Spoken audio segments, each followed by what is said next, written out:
দর্শক, গতকাল একটি ভিডিওতে পুলিশের বরাত দিয়ে জানিয়েছিলাম বাংলাদেশের কার্যক্রম নিষিদ্ধ থাকা আওয়ামী লীগ ঈদের পর থেকে দিনে 10 নামে একটি বিশেষ পরিকল্পনা নিয়ে মাঠে নেমেছে। আর এই পরিকল্পনায় চিন্তিত পুলিশ ও প্রশাসন। তার একদিনের মাথায় খবর হলো 5 জুন আওয়ামী লীগের অঙ্গ সংগঠনগুলো বাংলাদেশের কমপক্ষে 9টি জেলায় 15টি মিছিল এবং 2টি সমাবেশ করেছে। এর মধ্যে গণমাধ্যমের অবাক করা বিষয় হলো নোয়াখালীতে ছাত্রলীগের মিছিল দেখে সরে গেল পুলিশ। গণমাধ্যমে প্রকাশিত খবরের তথ্য অনুযায়ী প্রায় 3,000-এর বেশি কর্মী সমর্থকরা মিছিলটি বের করলে পুলিশ বাধা দেওয়ার চেষ্টা করেও ব্যর্থ হয়ে সরে যায়। ছাত্রলীগ কিংবা আওয়ামী লীগের মিছিল দেখে পুলিশ সরে গেছে এবং তা পুলিশ স্বীকারও করছে, আবার তারপর সমাবেশও করেছে, এমন খবর দলটি নিষিদ্ধ হওয়ার পর গত 13 মাসে এই প্রথম আসলো। এর মধ্যে টানা কয়েকদিন ধরে চট্টগ্রামে কার্যক্রম নিষিদ্ধ থাকা দলটির নেতাকর্মীরা মিছিল করছিল। পুলিশের এক সাঁড়াশি অভিযানে এক রাতে 68 জন গ্রেপ্তার হয়েছিল। তারপরও সেখানকার নতুন শিরোনাম হলো চট্টগ্রামের শতাধিক নেতাকর্মী নিয়ে বিশ্রামাগারে নিষিদ্ধ ছাত্রলীগের সভা। মিছিল দেখে পুলিশের সরে যাওয়ার মতোই এই প্রথম এত বড় সভা করারও খবর প্রকাশিত হলো গণমাধ্যমে। প্রশ্ন হলো, আওয়ামী লীগের অঙ্গ সংগঠনগুলোর তৎপরতা বাড়বে এমন তথ্য পুলিশ, গোয়েন্দা আর সরকারের কাছে আছে। তাহলে মিছিলে সমাগম দেখে পুলিশ কেন সরে যেতে বাধ্য হলো? পুলিশের থানার সামনে দিয়ে মিছিল নিয়ে গেলেও কেন পুলিশের চেয়ে চেয়ে দেখা ছাড়া কিছুই করার থাকছে না? আবার বিষয়টি আগে ভাগেই পুলিশের পক্ষ থেকে সরকারকে জানানো হয়েছিল। প্রশ্ন হলো, এই নতুন পরিস্থিতিতে সরকার এখন কি করবে? বিস্তারিত জানতে চলুন যাওয়া যাক বিশ্লেষণ।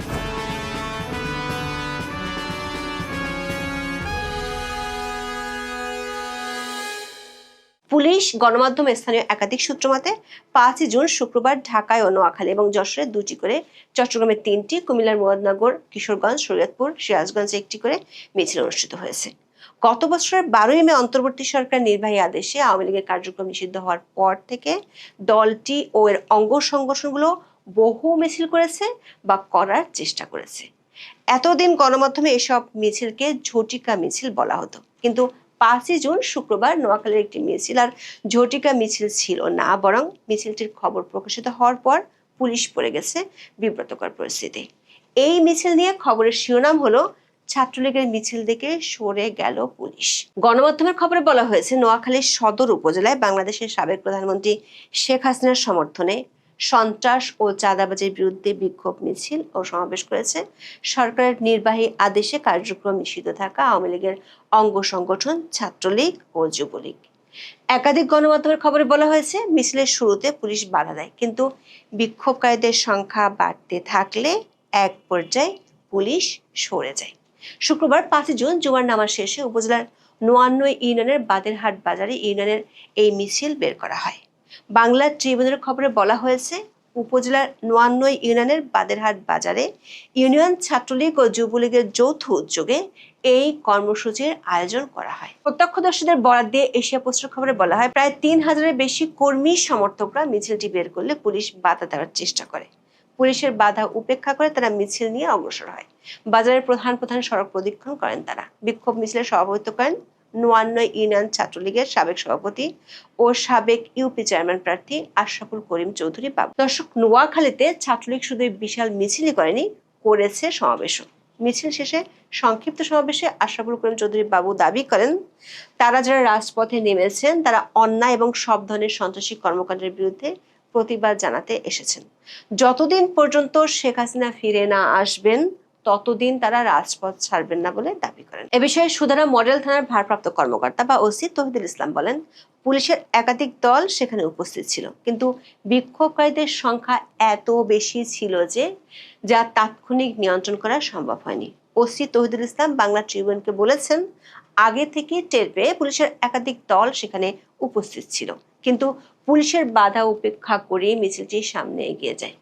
দর্শক, এতদিন আগের ভিডিওতে আমরা জানিয়েছিলাম পুলিশের পক্ষ থেকে সরকারকে জানানো হয়েছে আওয়ামী লীগের অঙ্গ সংগঠনগুলো যখন মিছিল করে তখন স্থানীয় লোকজনের সহায়তা পাচ্ছে। এমন পরিস্থিতিতে পুলিশের বর্তমান যে পরিস্থিতি তাতে এই মিছিল ঠেকানো সম্ভব নয়। সেটি দেখা গেল নোয়াখালীর সদর উপজেলায়, যেখানে শুধু মিছিল নয় সমাবেশও হয়েছে এবং পরিস্থিতি বিবেচনায় পুলিশের সরে যাওয়া ছাড়া অন্য কোনো উপায় ছিল না। বিশেষ করে গত কয়েকদিনে চট্টগ্রামের পরিস্থিতি পর্যালোচনা করে পুলিশ সদর দপ্তরের কর্মকর্তারা বলছেন, যেসব রাজনৈতিক দলের জনভিত্তি আছে তাদেরকে গ্রাসরুট লেভেলে পুলিশ দিয়ে ঠেকানো প্রায় অসম্ভব। পুলিশের এক গোয়েন্দা প্রতিবেদনে বলা হয়েছে, দলটি এরই মধ্যে সমাবেশ ও সভা করার পরিকল্পনা নিয়েছে। নোয়াখালীতে মিছিল সমাবেশের আগেই দৈনিক প্রথম আলোর খবরে বলা হয়েছে, চট্টগ্রামের ফটিকছড়ি উপজেলায় শতাধিক নেতা কর্মীর উপস্থিতিতে মত বিনিময় সভা করেছে ছাত্রলীগ। সামাজিক যোগাযোগ মাধ্যমে এই সভার অনেক ছবি ছড়িয়ে পড়েছে। খোঁজ দিয়ে জানা গেছে, গতকাল বৃহস্পতিবার সন্ধ্যায় উপজেলার রোসাঙ্গারি এলাকায় একটি ধর্মীয় প্রতিষ্ঠানের বিশ্রামাগারে এই সভা হয়। সংগঠনের ফটিকছড়ি উপজেলার শাখা সভাটির আয়োজন করে। দৈনিক ইনকিলাবের খবরে বলা হয়েছে, বিশ্রামাগারটি চট্টগ্রাম সিটি কর্পোরেশনের সাবেক মেয়র মঞ্জুর আলমের অর্থায়নে মাইজ ভান্ডারে ভক্তদের জন্য নির্মিত ও পরিচালিত। সেখানে ফটিকছড়ি উপজেলা ছাত্রলীগের ব্যানারে এই সভার আয়োজন করা হয়। সভায় উপজেলায় বিভিন্ন ইউনিটের শতাধিক নেতাকর্মী অংশ নেন। সামাজিক যোগাযোগ মাধ্যমে ছড়িয়ে পড়া ছবিতে দেখা যায়, নিষিদ্ধ ছাত্রলীগের স্থানীয় কয়েকজন নেতা বক্তব্য দিচ্ছেন। তাদের পেছনে একটি ব্যানার টাঙানো, এতে লেখা রয়েছে, উপজেলার ছাত্রলীগের তৃণমূল ও কারা নির্যাতিত নেতাদের নিয়ে আলোচনা ও মতবিনিময় সভা। সভায় শ্রোতাদের সারিতে সংগঠনের শতাধিক নেতা কর্মী বসেছিলেন। পুলিশ জানায়, সভার বিষয়টি জানার পর ঘটনাস্থলে অভিযান চালায় পুলিশ। তবে এর আগেই ছাত্রলীগের নেতা কর্মীরা ঘটনাস্থল ত্যাগ করেছেন। এই ঘটনায় রাতে পুলিশ বাদী হয়ে সন্ত্রাস বিরোধী আইনে থানায় একটি মামলা করেছে।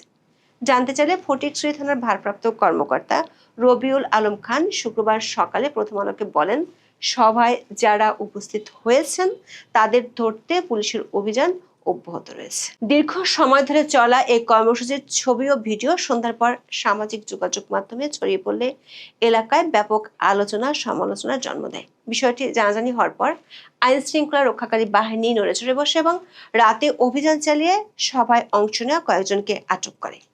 চট্টগ্রামের আঞ্চলিক দৈনিকগুলোর খবরে বলা হয়েছে, চট্টগ্রাম মহানগরের আগ্রাবাদ ও ষোলশহর এলাকায় কার্যক্রম নিষিদ্ধ ঘোষিত আওয়ামী লীগ ও এর অঙ্গ সংগঠনের নেতাকর্মীরা পৃথক বিক্ষোভ মিছিল করেছে। শুক্রবার সকালে অনুষ্ঠিত এসব মিছিলের ভিডিও সামাজিক যোগাযোগ মাধ্যমে ছড়িয়ে পড়ে। প্রত্যক্ষদর্শী এবং ভিডিও ফুটেজ থেকে জানা যায়, আগ্রাবাদ এলাকায় মাথায় কাফনের কাপড় বেঁধে বাংলাদেশ আওয়ামী যুবলীগ চট্টগ্রাম মহানগরের ব্যানারে একটি মিছিল বের করা হয়। মিছিলটি বারিক বিল্ডিং রোড থেকে শুরু হয়ে শেখ মুজিব সড়ক হয়ে আগ্রাবাদ মোড়ের দিকে যায়। মিছিলকারীদের হাতে থাকা ব্যানারে আমি শিশু মৃত্যু, শিশু ধর্ষণের ঘটনায় জড়িতদের বিচারের দাবি এবং বিদ্যুৎ ও গ্যাসের মূল্য বৃদ্ধির প্রতিবাদে কর্মসূচির কথা উল্লেখ ছিল। পরে মিছিলটি বিদ্যুৎ ভবনের সামনে পৌঁছালে অংশগ্রহণকারীরা সড়ক বিভাজকের উপর উঠে বিভিন্ন স্লোগান দেন। একই দিনে নগরের আউটার রিং রোড এলাকাতেও আরেকটি মিছিল হয়েছে। অন্যদিকে ষোলশহর এলাকায় মুরাদপুরমুখী সড়কে আওয়ামী লীগের কার্যক্রম নিষিদ্ধের প্রতিবাদ এবং বিভিন্ন রাজবন্দীর মুক্তির দাবিতে বিক্ষোভ মিছিল করেন ৮ নম্বর শুল্কশহর ওয়ার্ড যুবলীগের সভাপতি মোহাম্মদ আবুল বাশারের অনুসারীরা। এ নিয়ে চলতি মাসের ৫ দিনে চট্টগ্রাম মহানগরে নিষিদ্ধ ঘোষিত আওয়ামী লীগের সহযোগী সংগঠনের নেতাকর্মীরা অন্তত ১৫টি মিছিল করেছে।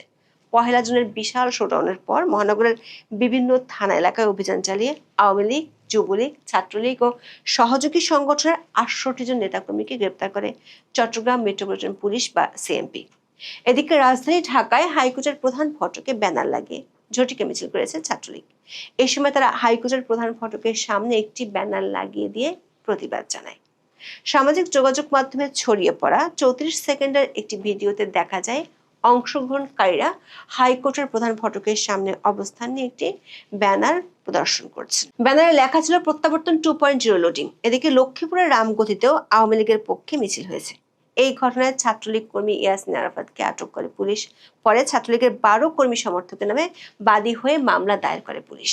যশোরের বেনাপোলে নিষিদ্ধ সংগঠন ছাত্রলীগের কর্মীরা মিছিল বের করলে সন্দেহভাজন ২ জনকে আটক করেছে পুলিশ। ৫ জুন জুম্মার নামাজের আগ মুহূর্তে বেনাপোলে ১৫ থেকে ২০ জন যুবক ছাত্রলীগের ব্যানার হাতে নিয়ে মিছিল করেছে। বেনাপোলের পাশাপাশি যশোরের বাঘারপাড়া উপজেলার রুস্তমপুর এলাকায় মিছিল করেছে। পুলিশের দুটি সংস্থার ২ জন কর্মকর্তা বলছেন, দেশের কোথাও না কোথাও প্রায় প্রতিদিনই মিছিল বের করছে। আগের তুলনায় তাদের মিছিলের আকারও বড় হচ্ছে। পুলিশ এদের দমাতে পারছে না। প্রকাশ্যে কার্যক্রম নিষিদ্ধ সংগঠন এসব কর্মসূচি জনমনে ও রাজনৈতিক মহলে ব্যাপক আলোচনার জন্ম দিয়েছে। আবার এতদিন দলটির কর্মসূচিতে ছিল পার্টির ব্যান তুলে নেওয়ার দাবি, কিন্তু ৫ জুন থেকে নানা সামাজিক অর্থনৈতিক ইস্যু যোগ হয়েছে। পুলিশের পক্ষ থেকে আগেই বিষয়টি রাজনৈতিকভাবে মোকাবেলার পরামর্শ দেওয়া হয়েছিল।